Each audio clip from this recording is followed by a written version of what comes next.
Speaking of scumbaggery, guys, and calling it like you see it, I have been hard on Andrew Yang. Yeah, I've been hard on Andrew Yang. And people were like, Tim, you have been too hard on Andrew Yang. Why did you do that? And the Yang gang would come for me. They would be upset and pissed off with me. I'm like, well, the guy lied about Medicare for all. And the guy lied about this. And he lied about that. And he's overselling this and overselling that. I don't know what side he's on anything. Well, then there was this article, this op-ed that he wrote recently. That's crazy, Johnson. It's an op-ed about Asian racism, Asian bigotry, how a lot of Asian folks are being treated like garbage in light of the coronavirus, as if every Asian person had something to do with something. I don't even know what they're thinking. Okay? But they're like saying, hey, since Trump said China, from China, right? Whatever his face, from China. Well, since he said that now, you know, us Americans, most of us are idiots. We don't know the difference between China and Korean or Vietnamese or Filipino. We just see people that don't look like us and go, China. And what we're doing is we're discriminating against and being real hateful towards these people. So Andrew Yang wrote an op-ed about it, guys. But before we get to the op-ed, I would like to play this clip. It's a clip from a couple of comedians, comedian Godfrey, who's hilarious, and Andre, who's also hilarious. They have a podcast, and Andre, who is, don't make me guess. I just said I'm dumb. I don't have any idea what nationality he is, but I think he's Chinese. I think, but he's going to tell you about how it is living in California right now, around bigots in the most liberal state, supposedly. Dude, the other day I was sitting on a bench, like at a park. This white dude rides his bike right by me. He grills me, and he starts shaking his head like, and he keeps riding. And I was like, damn, this Corona shit's like fucking, fuck. I feel like Ali trying to eat at a diner in the 60s. Like this. Boy, you talk about yellow fever. We're talking real disease. Gotta go. Dude, I'm fucking feeling, you know. Serious? Yeah, dude. People are racist as fuck out here. Damn. He went like this. Dude, I didn't even tell you about this. So there's a pizza shop down the street here. Yeah. And I go there and I go to walk in to pick up my order. And they're like, no, you got to wait outside. It's like, what? People are walking in, getting their food. And I'm waiting outside in the rain, bro. What? Yeah. Damn, you guys are the new civil rights movement, man. Bro, I'm experiencing this shit heavy. Shit. I'm waiting. Oh, now all you need to add to the package is some police brutality. That's all you need now. Well, that's not happening. Come on. Okay. That ain't happening. Okay. Statistically, Asians are the least abused by police. Right. They don't see. Yeah, no. I already knew that though. No one fucks with Asians. It's blacks, Latino, then white. Yeah. The numbers are so low with Asians even getting tickets. Yeah, maybe driving tickets because you suck at it. I'm a pretty good driver. Yeah, you're a pretty good driver, but you know what I mean. Yeah. Yeah, I don't know why you guys never get fucked with. I wonder why. It's because we look innocent and we're known for being it's like a stereotype. We're known for being very smart.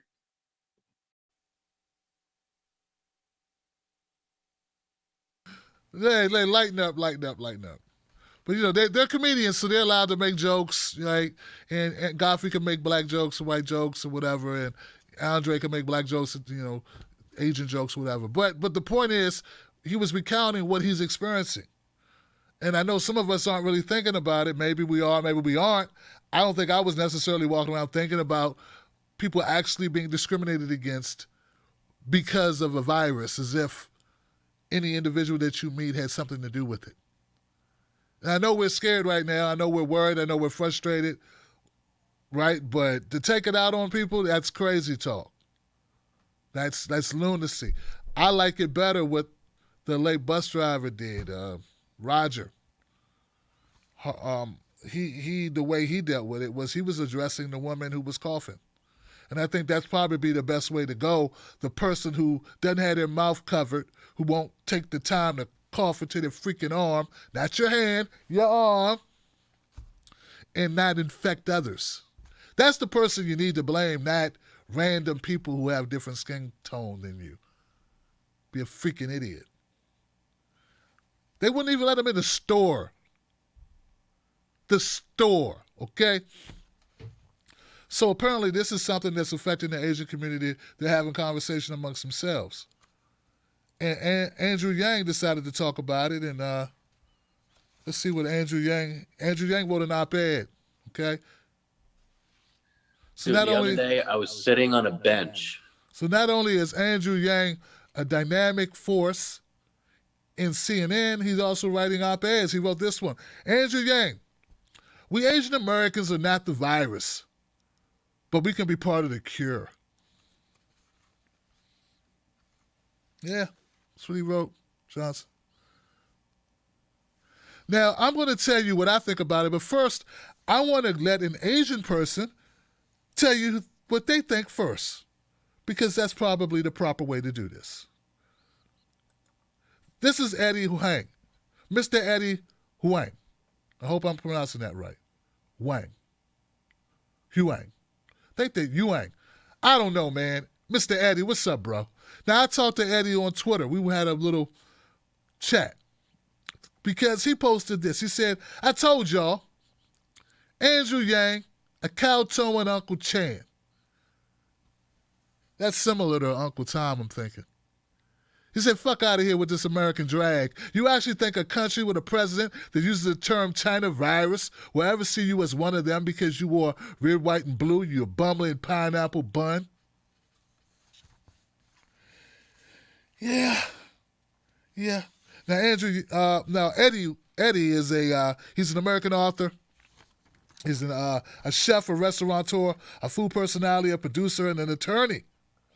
He co-owns the Bauhaus, a Gabao restaurant in East Village of Lower Manhattan.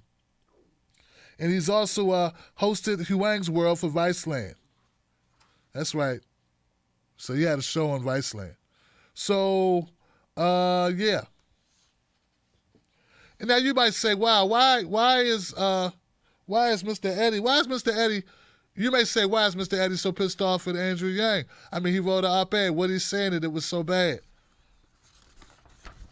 Well, in this article that's talking about how people are overreacting due to the virus,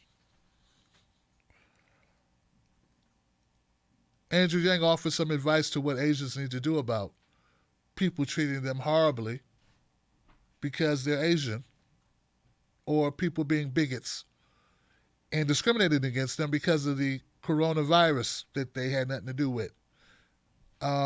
He said, we Asian Americans need to embrace and show our Americanness in ways we never have before. We need to step up, help our neighbors, donate gear, vote, wear red, white, and blue, volunteer, fund aid organizations, and do everything in our power to accelerate the end of the crisis. We should show without a shadow of a doubt that we are Americans who will do our part for our country in this time of need. Demonstrate that we're a part of the solution. We are not the virus, but we can be part of the cure. Yeah. Because you being an American citizen ain't enough. You got to dance. What kind of dance you need to do? I know they had black folks used to have to tap dance or soft shoe something, throw some sawdust on the ground. And what do Asians have to do now, Mr. Yang? To fit in, wear red, white, and blue. Now we know why you used to wear the red, white, and blue scarf. You thought that would make white folks go, wow, he's American. God, I didn't know that. Had no idea he was American. Hey, look, man. If people don't respect you, there is nothing you can do to make them respect you. A person who's sick in the fucking head, who hates you because of your skin tone or your religion or your gender or your orientation. They're not going to change because you are nicer. Nah, they're not going to switch it up. They're not going to see the light. A Klan member's never like, I didn't know you were a good guy. Look, he held the door for me. It's more like, get that door away from me, Blackie.